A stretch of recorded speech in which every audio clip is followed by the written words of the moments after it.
Bachelor of डिझाईनमध्ये visual communication design हल्ली खूपच जोमात चालू आहे। त्याचं कारण टेक्नॉलॉजी आणि क्रिएटिव्हिटी या दोघांच्या मिलाफातून संवाद साधण्याची कला ही शक्य होते।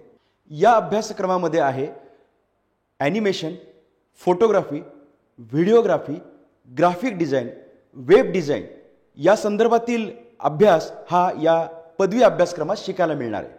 ज्या विद्यार्थ्यांमध्ये क्रिएटिव्हिटी आहे, ज्याला कम्प्युटरच्या सहाय्याने डिझाईन करायची आवड आहे, ज्याला सोल्युशन देण्याची त्याच्यामध्ये क्षमता आहे, अशा विद्यार्थ्यांनी या कोर्सचा या पदवीचा जरूर विचार केला पाहिजे। या कोर्सनंतर आपण होऊ शकतो graphic designer, motion designer, brand specialist, ॲनिमेशनमधला तज्ज्ञ आणि आजच्या काळामध्ये ॲडव्हर्टायझिंगपासून मार्केटिंगपर्यंत लागणाऱ्या अनेक गोष्टींमध्ये तुम्ही यामध्ये नोकरी करू शकता, स्वतःचा व्यवसाय करू शकता। तर मित्रांनो, आजच्या काळामध्ये व्हिडिओ तयार करणे, कंटेंट तयार करणं, ॲडव्हर्टायझिंग, मार्केटिंगसाठी मटेरियल तयार करणं या सगळ्या गोष्टी गरजेच्या असल्याने ते इफेक्टिव्ह होण्यासाठी व्हिज्युअल कम्युनिकेशन डिझाईनमधला BDS हा तज्ज्ञ अत्यंत गरजेचा आहे, त्याला खूप स्कोप आहे।